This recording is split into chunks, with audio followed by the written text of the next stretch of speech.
বিমান ভাড়া ৪৮ ঘন্টার মধ্যে কমাতে হবে।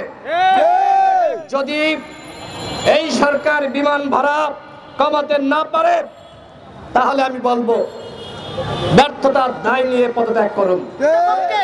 সিন্ডিকেটকে খুশি করার জন্যই কিন্তু এই সরকার বিমানের ভাড়া বর্ধিত করেছে। আমরা ৫৭ জন প্রবাসী ভাই মধ্যপ্রাচ্যে গ্রেপ্তার হয়েছিলেন কেন? শুধুমাত্র এই হাসিনার পতন নিশ্চিত করার জন্য। যেখানে মধ্যপ্রাচ্যে আপনারা জানেন, মধ্যপ্রাচ্যে যেখানে আন্দোলন করা যায় না, একটি কর্তৃত্ববাদ রাষ্ট্র সেখানে সাহস নিয়ে আন্দোলন করেছে। এই যে সারা দেশে গণ অভ্যুত্থানের সময় হাজারো শহীদ, হাজারো আহত এবং যেভাবে রাজপথে যেভাবে রক্ত পড়েছিল, রাজপথ রক্তে রঞ্জিত হয়েছিল, হাজারো মা কাঁদছিল, হাজারো বাবার আত্মনাদ, এগুলো দেখে আমাদের প্রবাসী ভাইরা চুপ করে থাকতে পারে নাই। তারা আন্দোলন করেছে।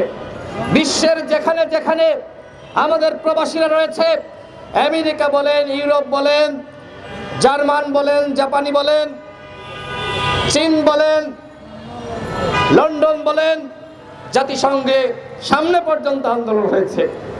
সুতরাং এই প্রবাসীদের অবদান ভুলে গেলে চলবে না।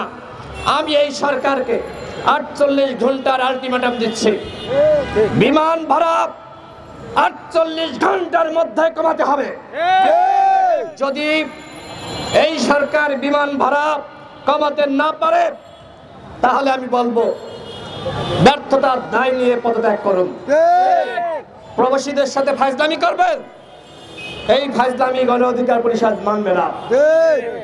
আমরা এই প্রবাসীদেরকে সংগঠিত করার জন্য আমরা আমাদের দল গঠনের আগ থেকে আমরা প্রবাসীদের নিয়ে কাজ করছি এবং বিশ্বের প্রায় ৫০টি দেশে প্রবাসী অধিকার পরিষদের কমিটি রয়েছে।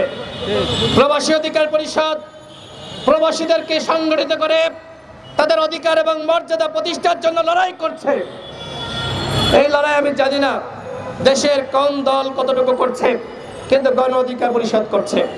কারণ গণ অধিকার পরিষদ মনে করে প্রবাসীরা এদেশের সম্পদ, এদেশের রত্ন, প্রবাসীরা এই প্রজন্মের রেমিটেন্স যোদ্ধা, তাদেরকে শ্রেষ্ঠ সন্তান গণ অধিকার পরিষদ মনে করে।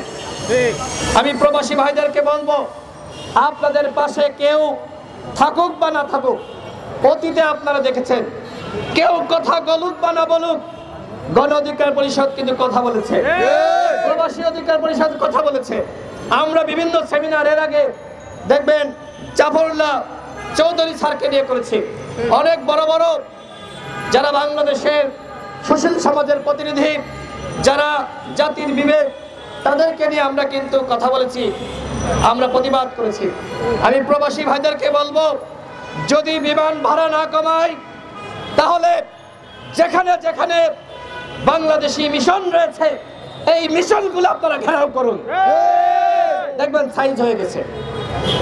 এবং একই সাথে যদি বিমান ভাড়া না কমায় তাহলে ঘোষণা দেন, যতক্ষণ না পর্যন্ত এই সিন্ডিকেটকে সরকার ধ্বংস করতে পারবে, যতক্ষণ না পর্যন্ত বিমান ভাড়া কমাতে পারবে, ততক্ষণ পর্যন্ত রেমিটেন্স পাঠাবেন না।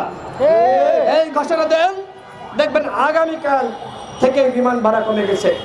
আওয়ামী লীগের যে সিন্ডিকেট ছিল সেই সিন্ডিকেট এখনো সচল রয়েছে। আমাদের প্রশ্ন হচ্ছে, তখন আওয়ামী লীগের এমপি মন্ত্রীরা সেখান থেকে মধু পেত, এখন তাহলে সেই মধু কারা খাচ্ছে?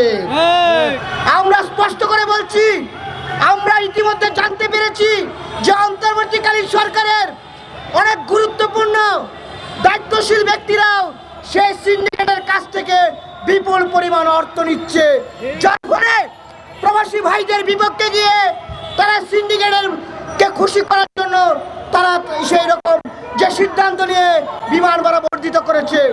তারা বলে যে ডলার সংকট, ব্যাট বাড়িয়েছে, এসব নিচুক কেবল উদাহরণ মাত্র, কিন্তু প্রকৃতপক্ষে সিন্ডিকেটকে খুশি করার জন্যই কিন্তু এই সরকার বিমানের ভাড়া বর্ধিত করেছে। আমরা স্পষ্ট বলছি, অনতিবিলম্বে সেই বর্ধিত ভাড়া প্রত্যাহার করতে হবে।